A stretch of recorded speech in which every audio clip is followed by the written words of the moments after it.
بیوی ہو تو ایسی۔ ایک بادشاہ اپنے محل کی چھت پر ٹہل رہا تھا۔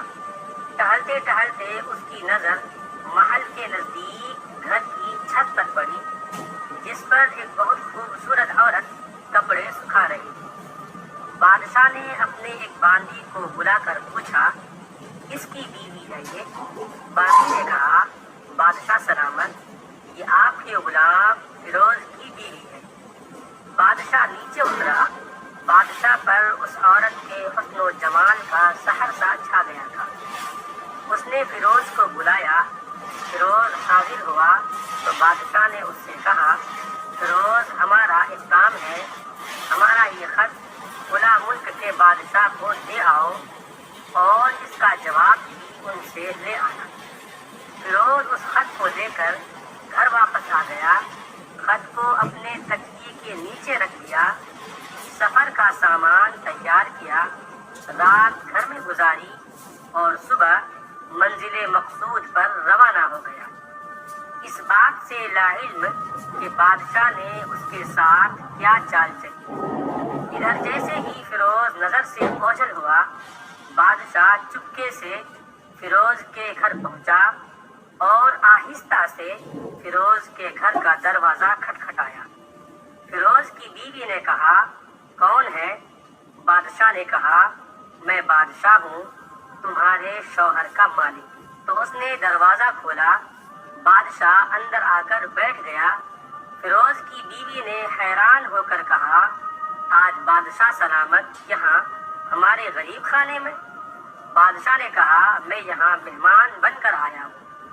فیروز کی بیوی نے بادشاہ کا مطلب سمجھ کر کہا، میں اللہ کی پناہ چاہتی ہوں آپ کے اس طرح آنے سے، جس میں مجھے کوئی خیر نظر نہیں آ رہی۔ بادشاہ نے غصے میں کہا، اے لڑکی، کیا کہہ رہی ہو تم؟ شاید تم نے مجھے پہچانا نہیں، میں بادشاہ ہوں، تمہارے شوہر کا مالک۔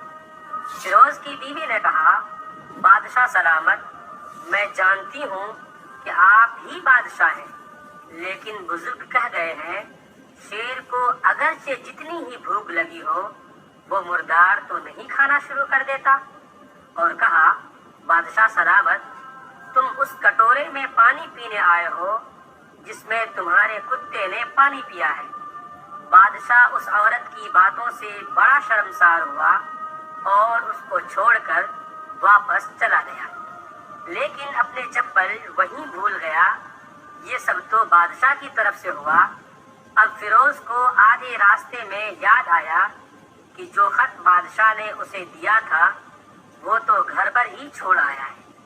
اس نے گھوڑے کو تیزی سے واپس موڑا اور اپنے گھر کی طرف لپکا۔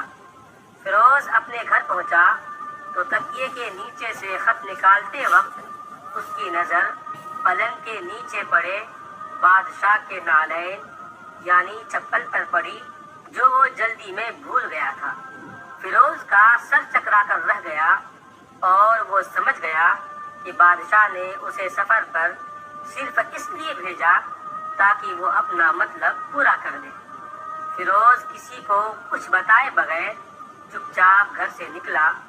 خط لے کر وہ چل پڑا اور کام ختم کرنے کے بعد بادشاہ کے پاس واپس آیا تو بادشاہ نے اسے انعام کے طور پر 100 دینار دیے۔ فیروز دینار لے کر بازار گیا اور عورتوں کے استعمال کے قیمتی کپڑے اور کچھ تحائف بھی خرید لیے۔ گھر پہنچ کر بیوی کو سلام کیا اور کہا، چلو تمہارے میکے چلتے ہیں۔ بیوی نے پوچھا، یہ کیا ہے؟ کہا، بادشاہ نے انعام دیا ہے اور میں چاہتا ہوں کہ تم یہ پہن کر اپنے گھر والوں کو بھی دکھاؤ۔ بیوی، جیسے آپ چاہیں۔ بیوی تیار ہوئی اور اپنے والدین کے گھر اپنے شوہر کے ساتھ روانہ ہوئی۔ داماد اور بیٹی اور ان کے لائے گئے تحائف کو دیکھ کر وہ لوگ بہت خوش ہوئے۔ فیروز بیوی کو چھوڑ کر واپس آ گیا۔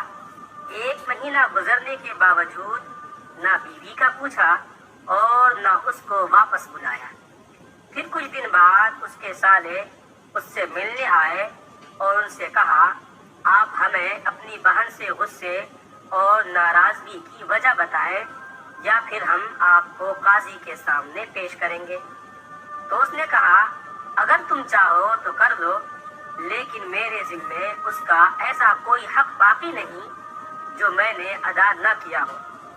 وہ لوگ اپنا کیس قاضی کے پاس لے گئے تو قاضی نے فیروز کو بلایا۔ قاضی اس وقت بادشاہ کے پاس بیٹھا ہوا تھا۔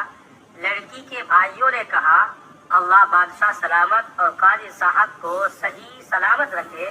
قاضی صاحب، ہم نے ایک سرسبز باغ، درخت پھلوں سے بھرے ہوئے اور ساتھ میں میٹھے پانی کا کنواں اس شخص کے حوالے میں دیا تھا۔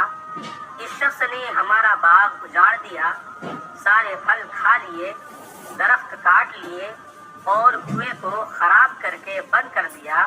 قاضی فیروز کی طرف متوجہ ہو کر پوچھا ہاں تو لڑکے، تم کیا کہتے ہو اس بارے میں؟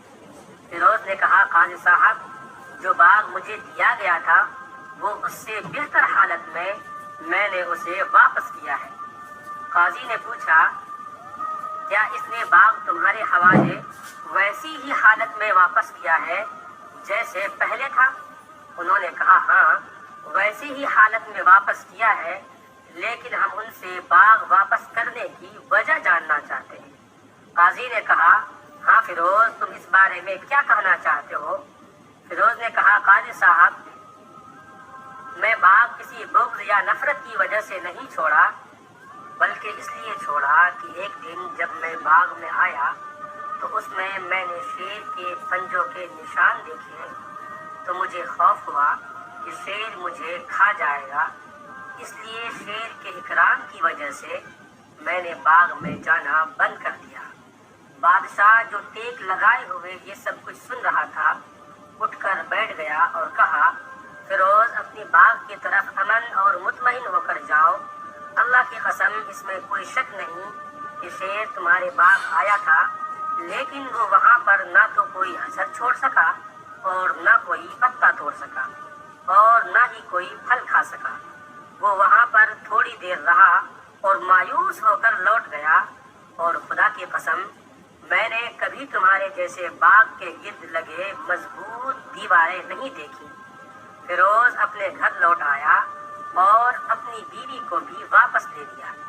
نہ تو قاضی کو پتا چلا اور نہ ہی کسی اور کو کہ ماجرا کیا ہے۔ کیا خوب بہتر ہے اپنے اہل و عیال کے راز کو چھپانا کہ لوگوں کو پتہ نہ چلے، اپنے گھروں کے بھید کسی پر ظاہر نہ ہونے دیں۔ ویڈیو اچھا لگے تو لائک کریں، کمنٹ کریں، شیئر کریں، اور اس طرح کے اور بھی ویڈیوز حاصل کرنے کے لیے اس چینل کو زیادہ سے زیادہ سبسکرائب کریں۔ آپ تمام لوگوں کا بہت بہت شکریہ ہوگا۔